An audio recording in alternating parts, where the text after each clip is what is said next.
नमस्कार, आप देखना शुरू कर चुके हैं लाइव सिटीज को। मेरा अभिषेक है। बिहार विधानसभा चुनाव की तैयारियों में महागठबंधन जोर शोर से लगी हुई है। इसी क्रम में चौथी बड़ी बैठक तेजस्वी यादव के आवास पर हुई है। सबसे पहले हम बैठक की तस्वीरें दिखाते हैं। क्या तस्वीरें निकलकर सामने आई हैं, किस तरीके से महागठबंधन के तमाम नेता बैठक में मौजूद थे और बड़ी रणनीति बनाई गई है। हमारे साथ हमारे सहयोगी आलोक हैं जो बताएंगे बैठक खत्म होने के बाद बैठक के अंदर क्या कुछ हुआ, क्या कुछ फैसले लिए गए, क्या बातें हुई बैठक के अंदर। नहीं, देखिए बैठक की जो बातें हुई हैं ये तो सार्वजनिक है। पहले तो मनोज झा ने निकल कर खुद बताया ही है, आरजेडी के सांसद हैं, और लगभग 1.5-2 घंटे तक की बैठक चली।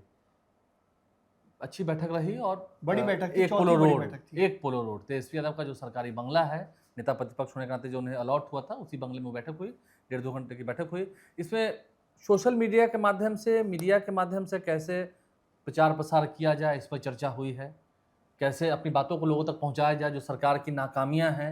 देखिए सोशल मीडिया का दौर है, मैं खुल के कह सकता हूं, जो व्यूअर्स हमारे देख रहे होंगे, ठीक है टीवी देखते हैं लोग, टेलीविज़न देखते हैं, न्यूज़ देखते हैं, लेकिन टीवी देखने वालों की संख्या में बहुत कमी आई है। सोशल मीडिया के माध्यम से हम लाइव स्ट्रीम्स हैं, अन्य चैनल भी हैं, बहुत सारे सोशल मीडिया पर चैनल्स हैं, कई फेक चैनल्स भी हैं, उस पर भरोसा उम्मीद है नहीं करते होंगे, लेकिन जो ऑथेंटिक चैनल है उस पर भरोसा करते होंगे। उसके माध्यम से खबरें हम उन तक पहुंचाते हैं, टीवी से पहले पहुंचाते हैं। तो ठीक है, सोशल मीडिया का ज़माना है, इसके माध्यम से उनका अपना भी सोशल मीडिया प्लेटफॉर्म, उसके माध्यम से वो लोगों तक अपनी बातें पहुंचाएंगे। कैसे मजबूत करेंगे, कैसे प्रखंड में मजबूत करेंगे, क्या क्या होना है। जैसे अब जिलों में भी वर्चुअल मीटिंग तो हो ही सकती है, जा तो रही हैं तेजस्वी यादव, राहुल गांधी भी आ रहे हैं, और सबका एक कॉमन एजेंडा हो, इस बात पर सहमति बनी है। सभी पार्टी के लोगों ने अपनी अपनी बातें रखी हैं, उनकी पार्टी की ये भूमिका होगी, वो इतना कुछ करेंगे पार्टी के महागठबंधन के लिए, और सरकार बनाने में कितनी मदद करेंगे, कहाँ कहाँ क्षेत्रों में उनकी मजबूती है, कहाँ कहाँ उनकी मजबूती नहीं है, वहाँ पर फिर अगला पार्टी जो है वो टेक ओवर करेगी, वहाँ पर ऐसे मदद होगी। तो कुल मिलाकर सभी एक साथ होकर, एकजुट होकर 243 सीटों पर महागठबंधन चुनाव लड़ेगी। ना आरजेडी लड़ेगी, ना कांग्रेस लड़ेगी, ना वीआईपी, ना लेफ्ट पार्टीज।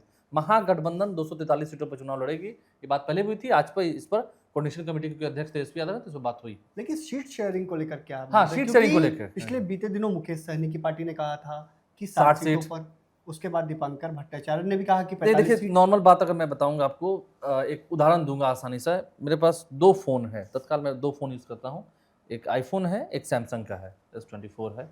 2 फ़ोन है, आपके पास भी फ़ोन होंगे, ठीक है, जो भी फ़ोन होंगे। आईफोन आपके पास भी है, चलिए एप्पल का आपने भी रखा है, अच्छी बात है, बहुत अच्छा फ़ोन है, बढ़िया वाला है।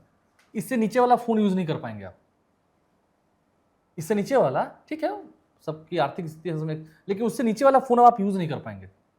आप एप्पल चला के आप वापस फिर नोकिया टैबलेट उस पर बटन वाले पर नहीं लौट सकते हैं, ठीक है। तो इसका मतलब ये है जिसने जितना खा लिया, अब कम, हाँ ठीक है, सबको थोड़ा थोड़ा तो कम होगा, लेकिन ये भी रही है कि अब कांग्रेस 70 सीटों पर लड़ेगी, तो इसकी कल्पना मत कीजिएगा कि कांग्रेस 30 सीटों पर लड़ेगी, कांग्रेस 40 सीटों पर लड़ेगी। नहीं, ये नहीं हो पाएगा, ये संभव नहीं है। मुकेश सहनी भी ठीक है, क्योंकि पिछली बार कैसे मौर्य होटल में क्या ड्रामा हुआ था, क्या प्रेस कॉन्फ्रेंस हुआ था, ये बात कोई भूले नहीं है। लेकिन ठीक है, मुकेश सहनी की इच्छा है, 60 की बात है, डिप्टी सीएम की बात है, वो भी ठीक है, चलिए वो तो उनकी इच्छा है। तेजस्वी यादव ने भी आज तक क्योंकि इसके खिलाफ कुछ कहा नहीं है, स्टेटमेंट के खिलाफ, तो हम इसको नकार भी नहीं सकते हैं, ठीक है। तो लेकिन कम पर उतना भी कम समझौता नहीं हो पाएगा, क्योंकि हाँ ठीक है, रहना तो साथी है, सम्मान से रहना है। लेफ्ट पार्टी का क्योंकि स्ट्राइक रेट अच्छा है, तो उनको भी उतना कम मत कर दिया, क्योंकि उनका स्ट्राइक रेट अच्छा है, तो अपने स्ट्राइक रेट के हिसाब से मांगेंगे। 45 सीट मांग रहे हैं, ठीक है, मांग रहे हैं, अलग बात है। तेजस्वी यादव भी पिछली बार 144 सीटों पर लड़े थे, तो 144 सीटों पर क्या इस बार भी वो लड़ पाएंगे, ये भी एक बट है। सीटें तो कम होंगी, गठबंधन के तहत कई लोगों को सीटें देनी पड़ेंगी, कई अपनी सीटें देनी पड़ेंगी। जहां पर पिछली बार लड़े थे, ठीक है, हार गए थे, लेकिन वो सीट पिछली बार आरजेडी की कोटे में गई थी, उसमें से कई सीटें वीआईपी कांग्रेस को जा सकती है। सबसे मेन बात जो आपने पूछी सीट शेयरिंग पर, मैंने तो एक उदाहरण दिया फ़ोन का। और अगर आपने बेहतरीन क्वालिटी के फ़ोन्स को इस्तेमाल किया है, और जितना भी किया, आपके पास जो भी है, सैमसंग जो भी है, उसके नीचे वाला मॉडल आप इस्तेमाल नहीं कर पाएंगे, बहुत असहजता होगी आपको, बहुत दिक्कत होगी। जितना खाते होंगे, जितना कपड़ा पहनते होंगे, जिस रेस्टोरेंट में जाते होंगे, उससे नीचे जाने कोई भी पीछे जाना पसंद नहीं करता है, आगे जाना चाहता है। लेकिन परिस्थितियां इंसान को हर वो कुछ कराती है जो उसने कभी कल्पना में भी ना सोचा हो, ठीक है, ये तो समय की बात है। लेकिन इस बात को डिस्क्लोज नहीं करना है, ये बात तय है, अंदर में ही महागठबंधन में बैठक हो रही है, ये बातें अब होंगी या हो रही होंगी। हम इस सीट पर लिस्ट भी तैयार कर रहे होंगे, अब सब लिस्ट तैयार करके मंगवाई गई है, अगली बैठक में इस पर बात भी होगी। कई सीटों का हाँ, कौन कौन सी पार्टियां किस किस सीट पर दावा ठोक रही है, ये लिस्ट भी मंगवाई गई है, इस लिस्ट को मांगा गया है, लेकिन इसे सार्वजनिक नहीं करना है मीडिया में। पूछे क्यों? क्यों? क्योंकि संगठन की बात है ना। जैसे फलना सीट पर यहाँ आरजेडी के लोग हैं, फलना सीट पर यहाँ पर पिछली बार लड़े थे, हार गए थे, फलना सीट पर यहाँ पर कांग्रेस के थे, हार गए थे।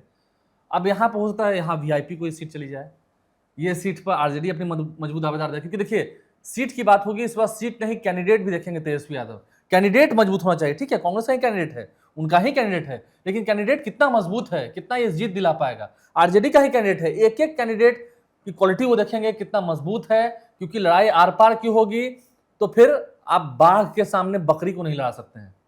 उदाहरण समझ लीजिए, सामने अगर बाघ लड़ रहा है तो बाघ को लड़ाना होगा, बाघ के सामने बकरी दीजिएगा, बकरी हार जाएगी। तो बाघ के सामने वो बाघ ही खोजेंगे, उसी छवि का खोजेंगे, ठीक है।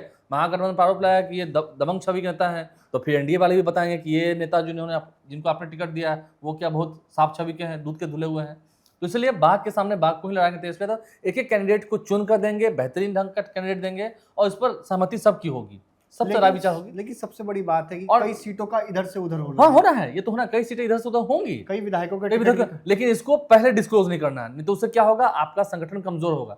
देखिए अगर आरजेडी की जो पिछली बार करंट सीट रही होगी, मैं सिटिंग विधायकों की बात नहीं कर रहा हूँ, जिस सीट पर लड़े होंगे 200 400 से 1000 से हार गए होंगे, क्योंकि पिछली बार एनडीए और महागठबंधन के वोटों का जो अंतर है वो 12,500 रहा है। अगर कम वोटों से भी हारी होगी और सीट आरजेडी की होगी और वहां कांग्रेस का अच्छा उम्मीदवार होगा कि हाँ हम इसको देंगे, ये तैयारी हो जाएगी, हो ही रही है, लेकिन उसको अभी डिस्क्लोज नहीं करना है कि हम इस सीट पर, उसको इशारे से कह दिया जाएगा कि आप तैयारी करो, भले ही उस सीट पर आरजेडी वाला भी घूमता रहे।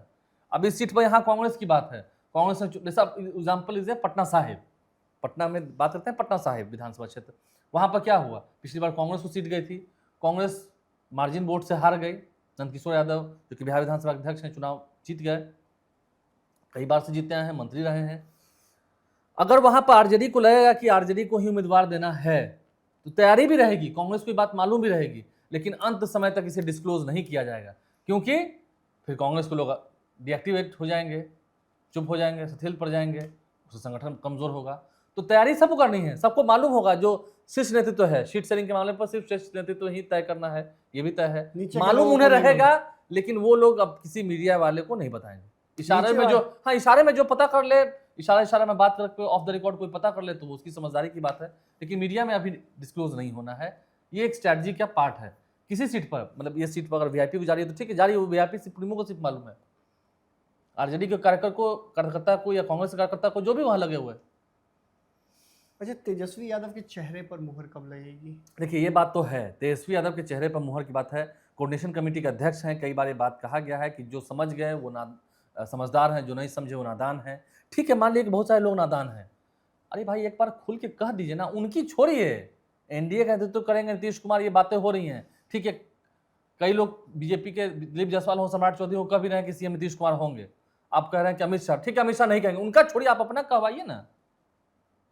सही बात। शकील अहमद खान ने कहा है, मैं फिर कह रहा हूँ, शकील अहमद खान ने कहा है, मुकेश सहनी ने कहा है, लेफ्ट के नेता अखिलेश प्रसाद सिंह ने कहा है, कृष्णा अल्लाबारू राजेश राम ने आज तक क्यों नहीं कहा है, आज भी नहीं कहा है, क्यों नहीं कहा है, एक ही लाइन तो कहना है, तो देखना होगा। मैं फिर कह रहा हूं, अगर तेजस्वी यादव के चेहरे पर चुनाव नहीं लड़ा गया, और ये बातें देखिए फिर कह रहे हैं, परसेप्शन बनता और बिगड़ता है, अगर ये परसेप्शन बनाने में कामयाबी मिल गई एनडीए को, विरोधी खेमे को, कि हाँ कुछ भी हो जाए, देखिए तेजस्वी को नहीं कर रहे हैं ना ये लोग, तेजस्वी को नहीं बनाएंगे, परसेप्शन की बात है, और बार बार कांग्रेस के लोग उसमें एनडीए के लोगों की ये बात कहकर मदद कर दे रहे हैं, अभी समय अपने पर बताएंगे, कोऑर्डिनेशन कमेटी के अध्यक्ष हैं, सही बात है, तो कोऑर्डिनेशन कमेटी के अध्यक्ष तो पहले सोनिया गांधी भी थी, यूपीए के चेयरपर्सन थी, प्राइम मिनिस्टर हो गई थी, एनडीए के यहाँ पर संयोजक थे शरद यादव बिहार में, तो सीएम हो गए थे बिहार के, कोऑर्डिनेशन कमेटी के अध्यक्ष, ठीक है, एक बार जैसे मुकेश सहनी कर रहे हैं, शकील अहमद खान कह रहे हैं, कृष्णा अल्लाबारू राजेश राम इस बात को कह दें,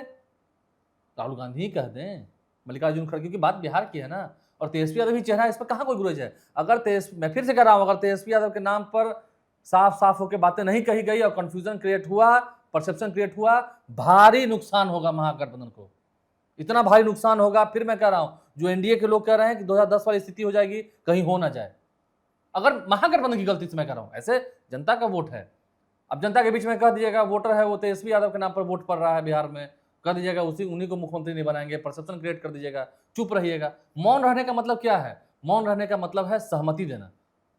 मैं चुप हूं इस बात पे, नहीं कि हाँ जो हो रहा है वो सही हो रहा है। लोग कह रहे हैं तेजस्वी का चेहरा नहीं हो गया, आप राजेश राम मौन है, नहीं बोलिए। कृष्णा लाल मौन है, बोल दीजिए कि हाँ नेतृत्व करता वही है, वही बिहार में सरकार बनेगी तो नेतृत्व करेंगे, हम लोग महागठबंधन की सरकार बनाएंगे। ये बात तो तेजस्वी यादव भी कर रहे हैं।